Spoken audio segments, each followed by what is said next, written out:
কিভাবে আপনার ছোট্ট সোনামণিকে সংখ্যা এবং গণনার বেসিকগুলো শেখাবেন একদম মজার উপায়ে। এটি শিশুর যুক্তি, মনোযোগ, আত্মবিশ্বাস আর সৃজনশীল চিন্তার ভিত্তি। আজকের এই ভিডিওতে আমরা জানব কিভাবে শিশুকে সংখ্যা শেখানো যায় একটি সহজ, বিজ্ঞান ভিত্তিক এবং আনন্দদায়ক উপায়ে। চলুন শুরু করি।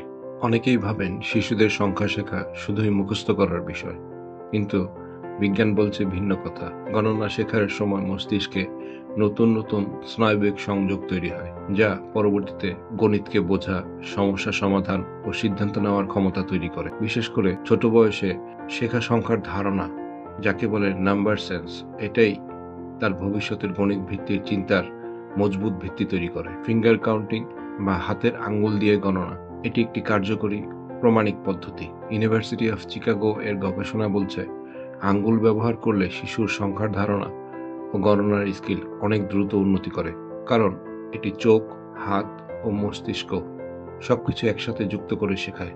শিশুরা কাগজে কলমে শেখে না, তারা শেখে খেলার মাধ্যমে। প্রথমেই সংখ্যাগুলোকে রঙিন ও প্রাণবন্ত করুন, যেমন ফ্ল্যাশ কার্ড, কার্টুন আঁকা, সংখ্যার স্টিকার দিয়ে ঘর সাজানো বা ম্যাজিক বক্স থেকে সংখ্যা বের করে খেলা।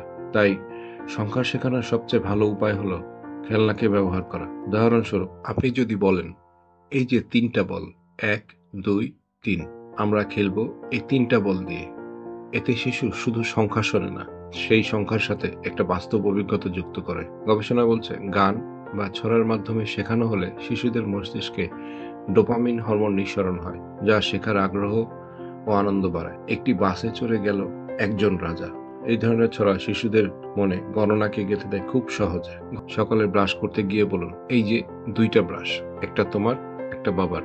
ফ্রিজে ফল গুনে দেখানো, কিংবা প্লেটে বিস্কুট রেখে জিজ্ঞেস করা, আজকে 2টা খাবে না 3টা। এসবের মধ্যে দিয়েই গণনার সূচনা শুরু হয়। বাচ্চারা খেলতে ভালোবাসে, তাই গণনাকে গেম বানিয়ে ফেলুন, যেমন সিঁড়ি দিয়ে উঠতে উঠতে সংখ্যা গণনা, অথবা বাগান থেকে ফল তুলে গুনে গুনে ঝুড়িতে রাখা।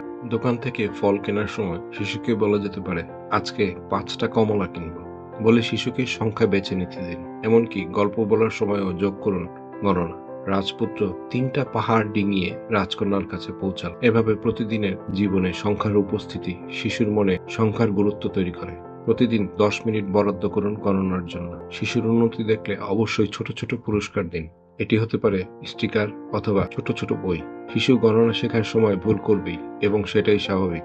আপনি যদি প্রতিটি ভুলে বকুনি না দিয়ে তাকে উৎসাহ দেন, তবে তার শেখার আগ্রহ বাড়বে। ডক্টর ক্যারল ডুয়েকের গ্রোথ মাইন্ডসেট তত্ত্ব অনুযায়ী, যদি শিশুকে শেখানো হয় যে ভুল শেখারই অংশ, তবে সে চ্যালেঞ্জ নিতে ভয় পায় না। ও, তুমি বললে 5, কিন্তু এখানে 6টা আছে, চলো তো আবার গণি। এটি শিশুর আত্মবিশ্বাস গড়ে তোলে। আজকাল অনেক ইন্টারেক্টিভ অ্যাপ, ইউটিউব ভিডিও বা অ্যানিমেশন রয়েছে, তবে সেগুলো শিশুর বয়স ও শেখার গতির সাথে সামঞ্জস্যপূর্ণ কিনা সেটা নিশ্চিত করতে হবে। একটি রঙিন চার্ট বানানো যেতে পারে, যেখানে প্রতিদিন গণনার সাফল্য নোট করা হবে, যেমন আজকে 1 থেকে 5 পর্যন্ত গুনেছ। স্টিকার দিয়ে মার্ক করুন। মাস শেষে একটি ছোট সার্টিফিকেট দিন, আমি পারি গণনা করতে, এটি লিখে। এতে শিশুর আত্মবিশ্বাস বাড়বে আর উৎসাহ পাবে নতুন কিছু শিখতে। Kindly like, share and subscribe করুন, যাতে শিশুদের নিয়ে আরো বিজ্ঞান ভিত্তিক ভিডিও আপনাদের সামনে উপস্থাপন করতে পারি। সবাইকে ধন্যবাদ।